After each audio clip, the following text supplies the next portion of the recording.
Paano ba maging masarap at ganap ang pagmamahalan?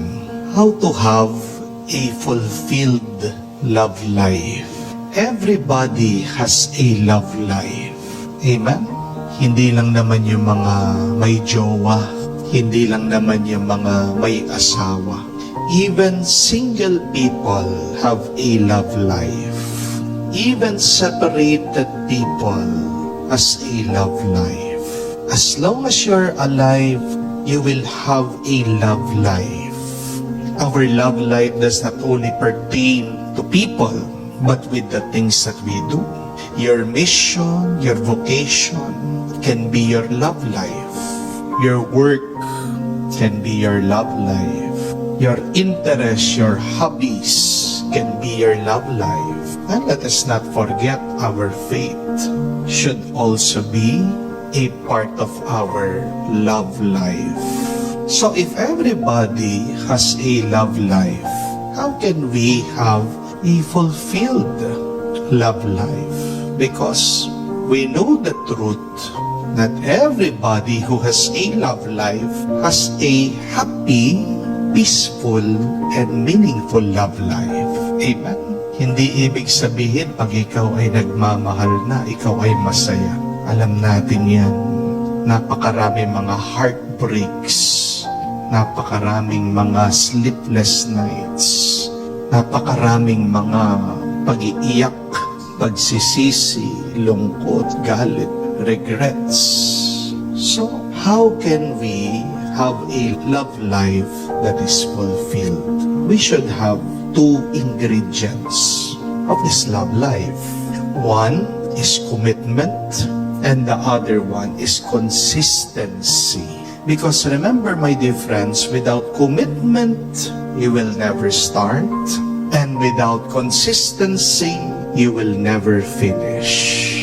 These are the two C's to create the third C in your relationships. The first C is commitment. The second C is consistency. And the result of this is the third C, a complete relationship. So we ask ourselves, are we committed? Ano ang commitment? Pagtataya. Hindi lang po ito pangako. Yung mga mahilig sumugal sa inyo, alam yan. Pag tumaya na, wala nang balikan. Pag nilagay na yung pera, hindi mo na pwedeng bawiin. That is what commitment is. Pag binitawan mo na, hindi mo na pwedeng kunin ulit.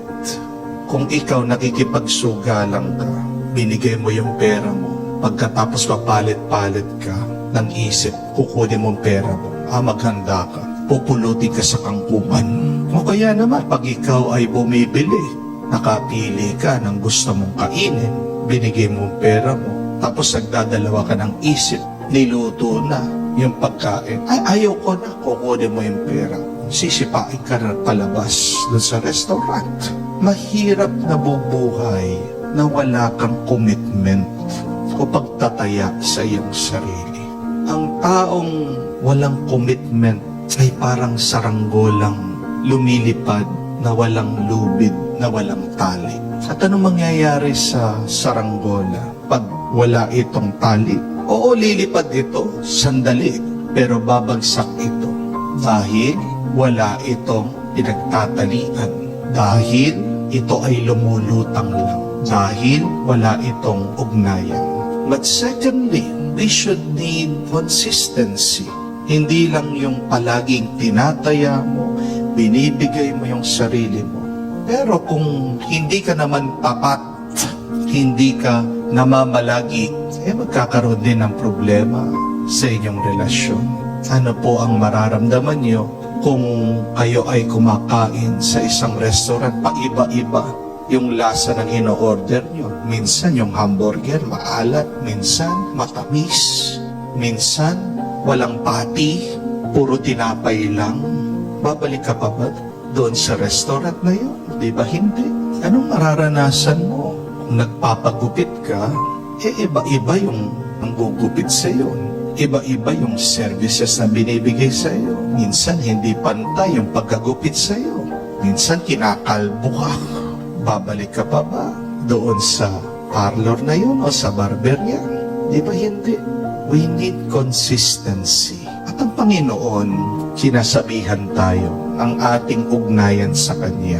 Hindi lang sapat na tinatanggap natin yung Kanyang salita. Kung hindi, mahalaga din na sundan natin ito. Buhayin natin ito.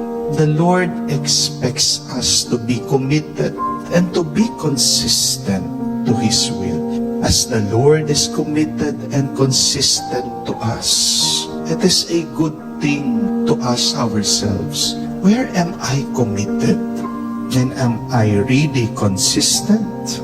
Saan ko ba talaga tinataya, binibigay ang aking sarili? At sa aking pagbibigay ng aking sarili, ako ba talaga ay namamalagi? Ako ba talaga ay tapat?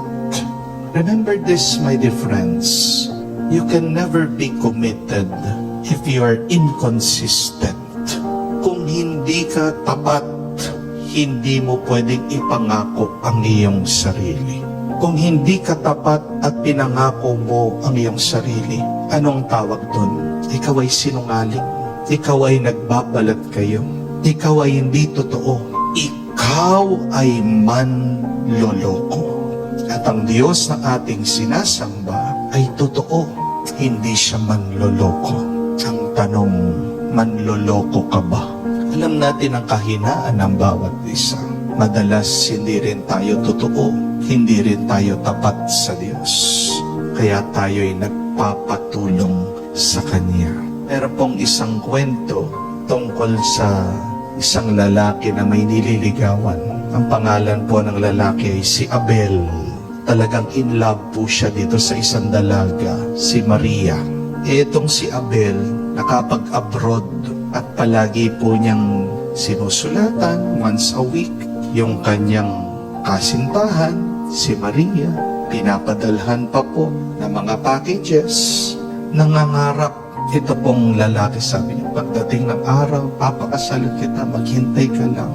Many years, nag-iipon po itong si Abel. At nung nagkaroon na siya ng pera, muwi na siya, susurprise niya ang kanyang kasintahan. Pagka-uwi, nabigla dahil may iba na daw siya. Galit na galit itong kanyang boyfriend, si Abel. Tinatanong, sino? Kanino siya pinagpalit? Ang pangalan daw ng lalaki, si Richard. Sino Richard? Sabi.